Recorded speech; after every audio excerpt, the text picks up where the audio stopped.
আজ শ্রাবণের আমন্ত্রণে দুয়ার কাঁপে, ক্ষণে ক্ষণে ঘরের বাঁধন যায়, যাই বুঝি আজ টুটে। আজ শ্রাবণের আমন্ত্রণে দুয়ার কাঁপে। অনেকগুলো ছেলে পেলে মোবাইল গেমস খেলার একটা জায়গা, তারা খেলছিল। এইমাত্র বৃষ্টি হলো, প্রকৃতি 60টা বটগাছকে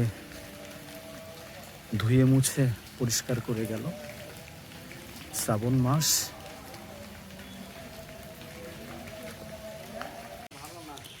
এটা হচ্ছে 60টা বটগাছ।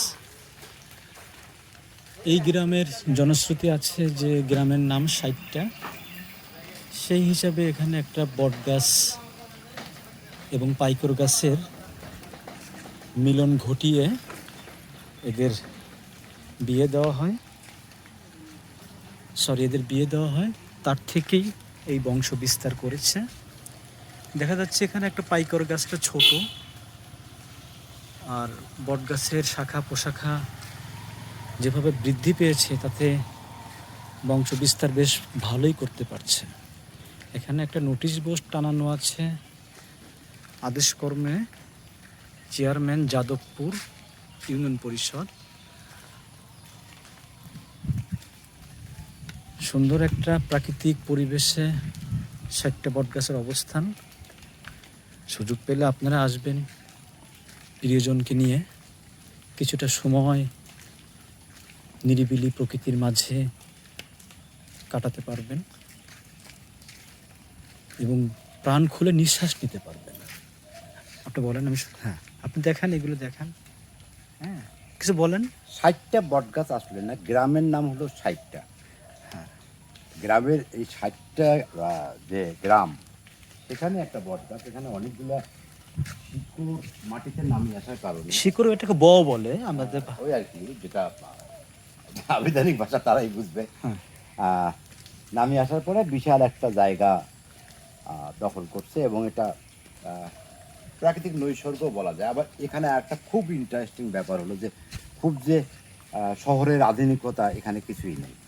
আপনি মেইন রোড থেকে নেমে যখন চলে আসবেন তখন দেখবেন যে পুরোপুরি একটা গ্রাম, এবং এই গ্রামে পাশে একটা চায়ের দোকান, লাল চা পাওয়া যাবে। লাল চাই আপনাকে সন্তুষ্ট থাকার লাগবে, আর এখানে আর তেমন কিছু না। কিন্তু বটগাছের এই জায়গাটা বেশ পরিষ্কার পরিচ্ছন্ন এবং ঝকঝক করে। আমরা যখন প্রথম আসি তখন দেখলাম বটগাছের ওই জায়গাটা জিনিস দেখা, ওই জায়গাটায় বেশ এক পাল ছেলে বসে তাদের গেম খেলা, যেটা আর কি অনলাইন অফলাইনে যেসব গেম খেলে, ফ্রি ফায়ারে সে জাতীয় খেলাধুলা নিয়ে খুব মতো। এই জায়গাটায় তারা প্রায় 15 ছেলে ছিল, এবং কিশোর থেকে শুরু করে যুবক পর্যন্ত একজন যুবক ভাই করতেছিল এখানে। বেশ একটা মানে এটাকে কি বলা যায়, যে সময় কাটানোর জন্য খুব একটা চমৎকার জায়গা। তবে বিশাল কোনো যে মানে ই পাওয়া যাবে তা না। নৈসর্গ উপভোগ করতে গেলে আপনি আসতে পারেন, নৈসর্গের জন্য এখানে আসা খুব ভালো। কিন্তু বিনোদনের জন্য যেটা বলা যায় যে বিনোদন না, এটা বিনোদনের জায়গা নয়, একেবারে গ্রামের মধ্যে একটা জায়গা।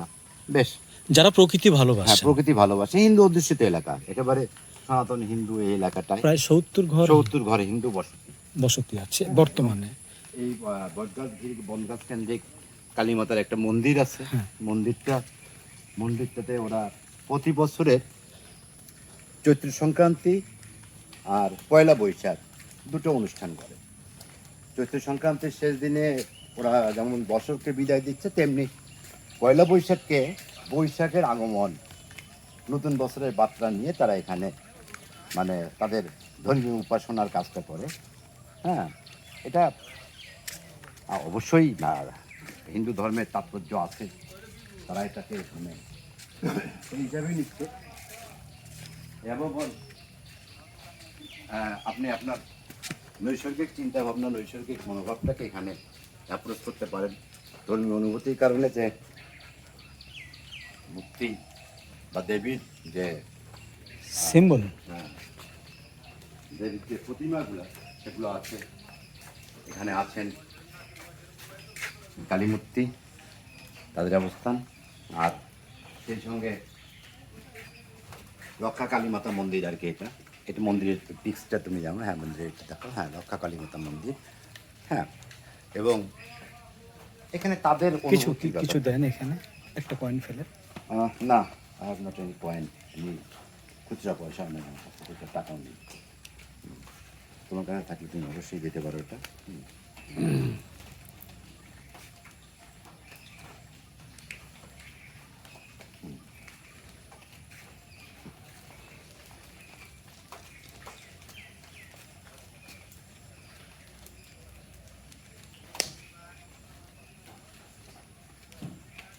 অংশগ্রহণ।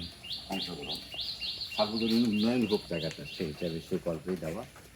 এখানে তুমি এই জায়গাটাকে দেখো, এই জায়গাটা, এই যে বটগাছ থেকে যে ধরেন, আপনি ধরে ব্যাখ্যাটা দেন। বটগাছ থেকে যে বয়াগুলো নামিয়ে আসছে, এবং ওই তো বটগাছের মাথা থেকে, তাই না, নেমে এসে যে এখানে এসে মাটির সঙ্গে তার মিলন।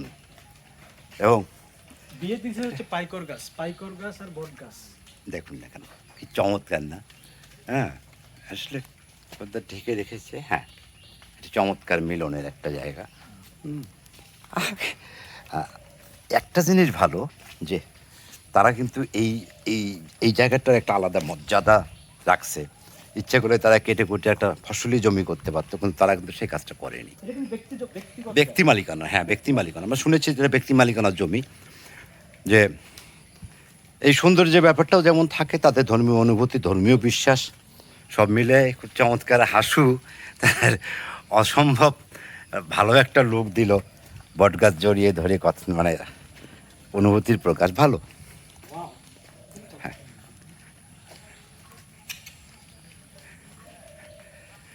বেশ লুকোচুরি করার মতো জায়গা। হ্যাঁ, আপনারা আসলে অবশ্যই আপনার ভালো লাগবে নিঃসন্দেহে, তবে প্রকৃতি প্রেমী হতে হবে। হ্যাঁ, বিনোদনের জন্য যে আপনি আসবেন, হইচই করবেন, বন্ধু বান্ধব, খাওয়া দাওয়া, না, এখানে তেমন কিছু নেই। তবে আপনার প্রকৃতি ভালো লাগলে আপনি নিশ্চিতভাবে আসবেন। যেন এমন হয় যে প্রকৃতির সঙ্গে একাত্মতা ঘোষণা করা। গাব গাছ আসলে করতে হবে, দেখছেন? গাব গাছের একটা গাছ আছে, দারুণ দারুণ। একটু আর বড় ভেঙে নিতে পারবো বাস। তবে বসার কিন্তু প্রাকৃতিক কিছু বেঞ্চ আছে, এদের কিন্তু পরিচয় কিন্তু প্রাকৃতিক বেঞ্চ। দেখেন কত সুন্দর প্রাকৃতিক বেঞ্চ। হ্যাঁ, এটা আপনি অন্য কোথাও মাটির সঙ্গে ঝুলে গেছে প্রায়। হ্যাঁ, হ্যাঁ, মাটির সঙ্গে লেগে গেছে, আপনি এখানে ইচ্ছা করলে বসতে পারবেন এই জায়গাগুলায়। এবং এক একটা আলাদা আলাদা স্বতন্ত্র জায়গা নিয়ে স্বতন্ত্র গাছ। এখানে এখানে দেখেন, আপনি দেখেন যে এখানে গাছের শিকড় বাকড় দিয়ে আলাদা একটা গাছের মতোই তৈরি হয়ে গেছে। এখানে আপনি বসলেন, আর একজন আপনার মানে একটা সঙ্গী নিয়ে সেখানে বসান। প্রাকৃতিক বেঞ্চ যেটাকে বলে, চমৎকার, হ্যাঁ। মাঝখানে অবশ্যই নৌকাটা ডিস্টার্ব করেছে, নৌকা কোত্থেকে আসলো জানি না। হ্যাঁ, নৌকা থাকতেই পারে, ন্যাচারাল তো। বেশ, হ্যাঁ, ঠিক আছে, ধন্যবাদ আপনাদের সবাইকে। সাদর আমন্ত্রণ থাকলো, আসুন। গ্রাম 60টা গ্রামে, এটা ধামরাই থানার অন্তর্গত, ধামরাই থানার অন্তর্ভুক্ত, যাদবপুর ইউনিয়ন। হ্যাঁ, যাদবপুর ইউনিয়ন। বেশ কিছু প্রাকৃতিক বেঞ্চ আছে। হ্যাঁ, ইচ্ছা করলে আপনি দোল খেতে পারবেন, বেশ সুন্দর।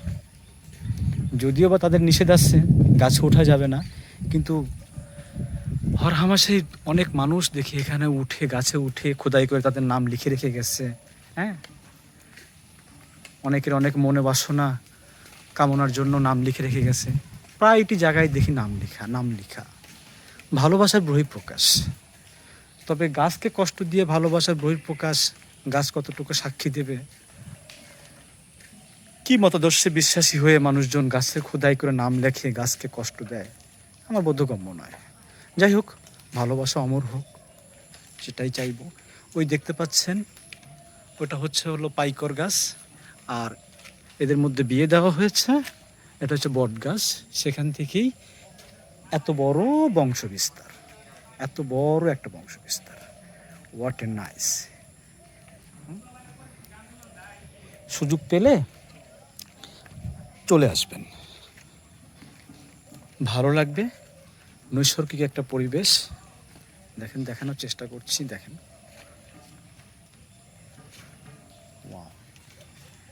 What a nice. আজ শ্রাবণের আমন্ত্রণে দুয়ার কাঁপে, ক্ষণে ক্ষণে ঘরের বাঁধন যায়, যাই বুঝি আজ টুটে। আজ শ্রাবণের আমন্ত্রণে দুয়ার কাঁপে। আপনাদেরকে ঘুরিয়ে ঘুরিয়ে দেখালাম, সবাই সুযোগ পেলে আসবেন, প্রকৃতিকে ভালোবাসুন, প্রকৃতির সঙ্গে থাকুন। আর কিছু বলতে না পারলেও, কিছু না পেলেও প্রাণ ভরে নিঃশ্বাস নিতে পারবেন। একদম ন্যাচারাল প্রাকৃতিক পরিবেশে প্রাণ ভরে নিঃশ্বাস নেওয়ার মতো যে শান্তি, সেটা এখানে এসে উপলব্ধি করতে পারবেন।